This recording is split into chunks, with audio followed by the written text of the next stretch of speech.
So, Friedrich Nietzsche, you've almost certainly heard his quotes, right? But actually understanding the man behind them? That's a whole other story. His ideas are kind of like philosophical graffiti, just scrolled all over modern culture. And today, we're going to try and solve what's known as the Nietzsche problem. He once said about himself, "I am no man, I am dynamite." And you know what? That wasn't just him being arrogant. It was a mission statement. His entire philosophy was designed to be explosive, to literally detonate the foundations of Western morality, religion, and thought. And boy, did that dynamite have some serious fallout, especially for his reputation. On one hand, you've got this myth, Nietzsche, the prophet of the Third Reich, the guy associated with ruthless power. But then there's the actual man, a quiet, solitary academic who hated nationalism and anti-Semitism. So what we're going to do right now is try to pull apart the real philosopher from the dangerous myth that was built around him. All right, to even begin to do that, we have to change how we see him. Think of Nietzsche less as a demolition expert and more like a philosophical physician. He wasn't just trying to blow things up for the fun of it. He was diagnosing a deep, deep sickness that he saw at the very heart of Western civilization. And that brings us to maybe his most famous and most misunderstood line of all, God is dead. Now you gotta understand, for Nietzsche, this wasn't some kind of victory cry from an atheist. No, it was more like a clinical diagnosis, a doctor looking at the chart of his patient, in this case Western civilization, and realizing something is fundamentally wrong. When he wrote God is dead and we have killed him, he wasn't talking about a literal deity. What he meant was that the entire Judeo-Christian belief system, the very thing that gave the West its morals, its meaning, its purpose for 2,000 years, was no longer believable to modern people. The foundation, he was saying, had completely crumbled, and he was just the guy brave enough to point out the cracks. And what happens when that foundation disappears? You get nihilism. That's the disease he diagnosed. If God is dead, then all the values that were built on that idea, well, they become baseless. Everything feels pointless. Existence itself seems meaningless. And for Nietzsche, this wasn't just a bad mood. It was the single greatest crisis in human history. But hey, a good doctor doesn't just tell you you're sick and then walk away, right? He offers a cure. So, after identifying this disease of nihilism, Nietzsche spent the rest of his life working on a prescription to overcome it. Okay, the first major part of his prescription is the will to power. And right away, this is one of his most twisted ideas. It is not about dominating other people. That's the cheap political reading of it. For Nietzsche, it's the fundamental drive inside every living thing to grow, to expand, to overcome challenges, and most importantly, to master oneself. So think less of a tyrant crushing his enemies and more of an artist who is relentlessly pushing themselves to create something new and beautiful. Next up, he does this fascinating deep dive into where our morals even come from. And he argues that what we call good today is actually the result of what he called a slave revolt in morality. Just look at these two columns. On one side, you have master morality. This comes from the strong, the noble. For them, good is just an affirmation of themselves, pride, strength, courage. Bad is just, whatever is weak or pathetic. But then on the other side, you have slave morality. This comes from the oppressed, the weak, and it's driven by resentment. So what do? They flip the script. They take everything the masters value, like strength and pride, and they call it evil.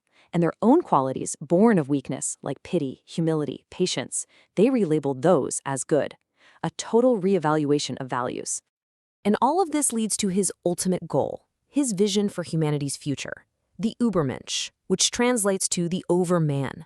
And let's be crystal clear, this is not a biological master race. It has nothing to do with genetics or nationality. It's a spiritual goal. The Übermensch is that individual who, living in a world without God, finds the strength to cast off that herd morality, to overcome nihilism, and to create their own values. They become the source of their own meaning. Okay, so if that's the real philosophy, this really deep psychological project about creating your own meaning, how in the world did it get so horribly twisted? This is where the story gets really dark and, honestly, pretty tragic. I mean, this is the million-dollar question, isn't it? How did this guy, a fierce anti-nationalist, an outspoken critic of anti-Semitism, somehow become the philosophical mascot for the Nazis? The answer, it turns out, is a heartbreaking story of illness, forgery, and a deeply personal betrayal. This timeline here, it lays out the crime scene, basically. It all starts in 1889. Nietzsche has a total mental breakdown. He's completely incapacitated, and he loses control of all his writings. And that's when his sister, Elizabeth, swoops in. She gets her hands on all his unpublished notes. Years later, she publishes a fake book under his name, and by 1934, you have Adolf Hitler himself visiting her Nietzsche archive, posing for photos, and solidifying a connection that was built almost entirely on a lie. And the scale of her deception is just staggering. See, Elizabeth's politics were the exact opposite of her brother's. She was a diehard German nationalist and a vicious anti-Semite. So what did she do? She literally forged letters from him. She selectively edited his books, deleting anything that didn't fit her ideology. And most infamously, she took a bunch of his discarded notes, patched them together, and published it as his great masterpiece, The Will to Power.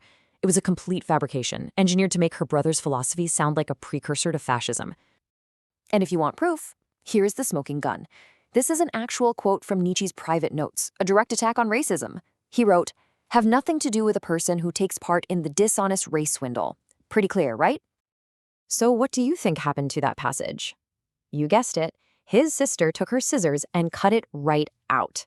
She systematically went through his work and removed this and tons of other passages just like it to erase his anti-racist and anti-nationalist views.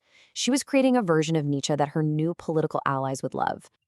And the result is this absolute catastrophe of an interpretation. On the left, you have Nietzsche's actual Übermensch, a spiritual goal for any individual to overcome their own weaknesses and create personal meaning. It's an ideal for the future. On the right, you have the Nazi distortion, a biological category for a specific group of people. It's about racial purity and dominating others. It's the master race of the present. One is about mastering yourself, the other is about enslaving the world. So now that we've hopefully busted that myth and separated the real man from the hijacked version, we can finally ask the important question. Why does the authentic Nietzsche still matter so much today? Why should we even care? Well, for starters, you could make a very strong case that he was the first true psychologist. I mean, his insights into the human mind were decades ahead of their time, and they massively influenced the giants of the 20th century. Sigmund Freud's concept of the id, he took the term das Es directly from Nietzsche. Alfred Adler's striving for superiority, that's a clear nod to the will to power. Carl Jung's shadow self, that's deeply rooted in Nietzsche's ideas. He was mapping the unconscious before it was cool. And his warnings, man, are they ever relevant today? He described the polar opposite of his Übermensch, a figure he called the last man. This is the person who is just complacent. They're all about comfort and security. They've lost the will to strive for anything great. They don't want risk, they just want entertainment. A pathetic little creature who has no grand passion, just a desire to passively consume. Now, does that sound a little too familiar in our age of endless scrolling and algorithmic comfort zones? And all of this, it brings us to the final, central challenge that Nietzsche leaves for every single one of us. It's a task that's really simple to state, but incredibly difficult to actually live out. When you finally strip away all the myths, you see that Nietzsche's philosophy isn't a political program at all. It's an existential one. It's a deeply personal call to action. It's a challenge to create your own meaning in a world that offers no easy answers. And that really leaves us with one final question, a question that might be more urgent now than it was even in his time. In a world where old values are crumbling all around us, and where new technologies are creating this strange vacuum of purpose, how will you create your own?